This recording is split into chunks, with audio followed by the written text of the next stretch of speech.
Hello everyone. कल अपन ने national park पढ़ा था। तो नेशनल पार्क कल अपन ने पूरा स्टडी कर लिया था और इंडिया में जो मेजर नेशनल पार्क्स हैं उनके बारे में अपन ने स्टडी किया था। तो आज अपना नेक्स्ट टॉपिक है सेंचुरी। सेंचुरी क्या होते हैं? जो अभयारण्य होते हैं ना, वो क्या होते हैं देखो। It is also a protected area. ये भी प्रोटेक्टेड एरिया होते हैं, मतलब सुरक्षित एरिया होते हैं। There is a complete ban on hunting of forest life. यहाँ पे जो हंटिंग करना, शिकार करना बिल्कुल कम्प्लीटली बैन होता है यहाँ पे। इन दिस प्राइवेट इंस्टीट्यूशन और organisation are allowed to enter. यहाँ पे जो प्राइवेट ऑर्गेनाइजेशन है उनको एंट्री अलाउ होती है। when their activities are creative and it does not adversely affected on forest life। और जब उनकी एक्टिविटी जो है वो क्रिएटिव हो, जो भी एनिमल्स हैं उनके लिए उनकी जो एक्टिविटी है वो क्रिएटिव हो, तो और मतलब उनको कोई भी एडवर्सली अफेक्ट ना करें वो, ठीक है, फॉरेस्ट लाइफ को, ठीक है, तब अलाउ होता है। देखो नेशनल पार्क में अपन ने एक चीज़ पढ़ी थी, नेशनल जो पार्क होते हैं यहाँ पे प्राइवेट जो एक्टिविटी मतलब ऑर्गेनाइजेशन जो एक्टिविटीज़ करती हैं वो एक्टिविटीज़ बिल्कुल से बैन होती है, ठीक है ना, वो अलाउ नहीं होती हैं।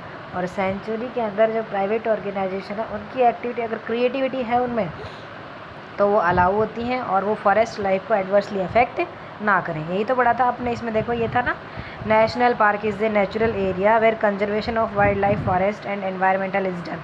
और इसमें जानवरों को चराना अलाउ नहीं था, ठीक है। तो सेंचुरी जो होता है ये भी प्रोटेक्टेड एरिया होता है। यहाँ पे शिकार करना कम्प्लीटली बैन होता है और यहाँ पे जो प्राइवेट ऑर्गेनाइजेशन है उनकी एंट्री अलाउ होती है और उनकी एक्टिविटीज़ अगर क्रिएटिव हैं तभी अलाउ होती है और मतलब फॉरेस्ट लाइफ को वो एडवर्सली अफेक्ट ना करें, ठीक है। उसके बाद है सेंचुरीज़ आर एज फॉलो। जी सेंचुरीज़ देखो कौन कौन सी हैं। सबसे पहले है नागार्जुन सागर आंध्र प्रदेश में। दूसरी है हजारीबाग वाइल्ड सेंचुरी बिहार।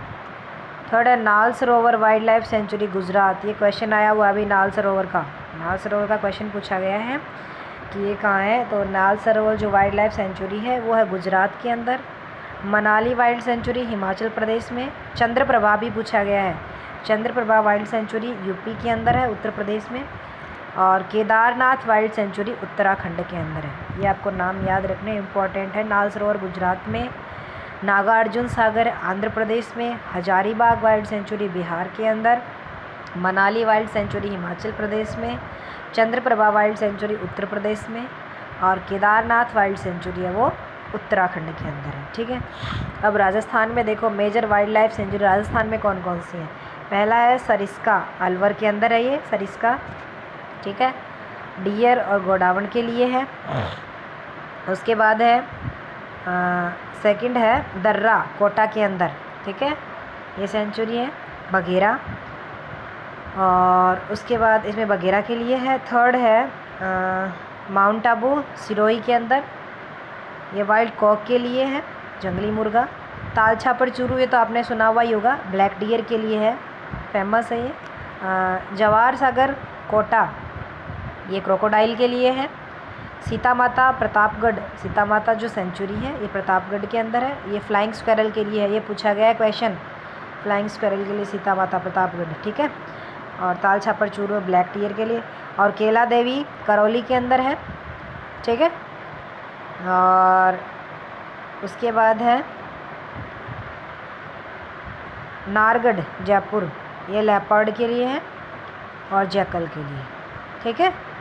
तो ये राजस्थान में वाइल्ड लाइफ सेंचुरीज़ हैं, ये भी आपको अच्छे से याद करनी है, ठीक है ना। ये वाली इंडिया के देखो नागार्जुन जो है ये नागार्जुन सागर आंध्र प्रदेश के अंदर है, हजारीबाग बिहार के अंदर, नाल सरोवर वाइल्ड लाइफ सेंचुरी गुजरात के अंदर है, Manali wild life sanctuary Himachal Pradesh में है, चंद्रप्रभा वाइल्ड सेंचुरी उत्तर प्रदेश में है, केदारनाथ वाइल्ड सेंचुरी उत्तराखंड के अंदर है, ठीक है। राजस्थान वाली सरिस्का अलवर में, ठीक है, दर्रा कोटा में बघेरा के लिए है, सरिस्का वाला डियर और गोडावण के लिए है, माउंट आबू सिरोही ये वाइट क्लोक के लिए है। ताल छापर चूरू ब्लैक डियर के लिए है। जवाहर सागर कोटा क्रोकोडाइल के लिए। सीता माता प्रतापगढ़ ये इम्पोर्टेंट है, फ्लाइंग स्क्वायरल। और केला देवी करौली के अंदर है। उसके बाद नारगढ़ जयपुर लेपर्ड जैकल के, ठीक है। उसके बाद है बायोस्फीयर रिजर्व। अपने देखो नेशनल पार्क पढ़ लिया, सेंचुरी पढ़ ली। थर्ड है biosphere reserve. This is a natural area which is declared as a place for scientific studies. ये नेचुरल एरिया होता है जो कि साइंटिफिक स्टडीज़ के लिए इसको डिक्लेयर करते हैं। 669 बायोस्फीयर रिजर्व है been set up in 128 countries. 128 countries में 669 बायोस्फीयर रिजर्व वो सेट किए गए हैं। Out of 18 are in India, इसमें से 18 जो है वो इंडिया के अंदर है।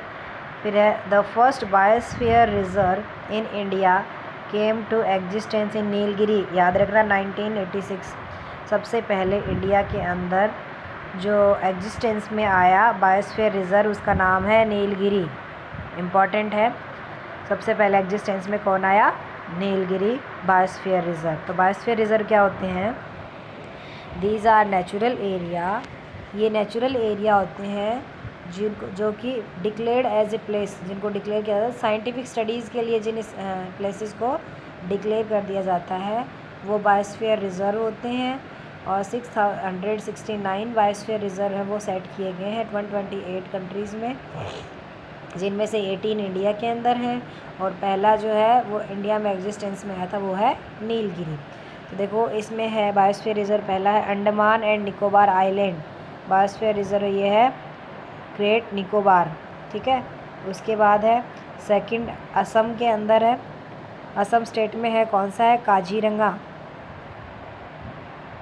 फिर है मनास। थर्ड है कर्नाटक केरला, ये नीलगिरी है।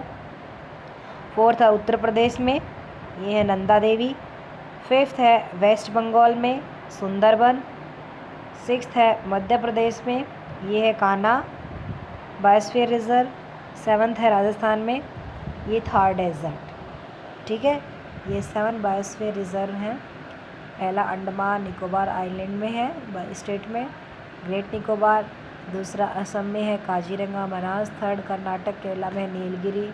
फोर्थ उत्तर प्रदेश में है नंदा देवी। फिफ्थ वेस्ट बंगाल में है सुंदरबन। मध्य प्रदेश में है कान्हा। राजस्थान में है थार डेजर्ट। तो ये बायोस्फीयर रिजर्व हो चुके हैं। अपन ने नेशनल पार्क पढ़ लिए, सेंचुरी पढ़ ली, बायोस्फीयर रिजर्व पढ़ लिए। तीनों को अच्छे से पढ़ना है, तीनों में अलग अलग आपको डिफरेंस पता होना चाहिए। एक बार आप खुद पढ़ लेना, उसके बाद मैं नेक्स्ट क्लास में एक बार तीनों को कंपैरेटिवली डिफ़ाइन कर दूँगी, ठीक है। अगला अपना नेक्स्ट टॉपिक रहेगा वाटर कंजर्वेशन एंड मैनेजमेंट, ठीक है। आज के लिए इतना ही, थैंक यू।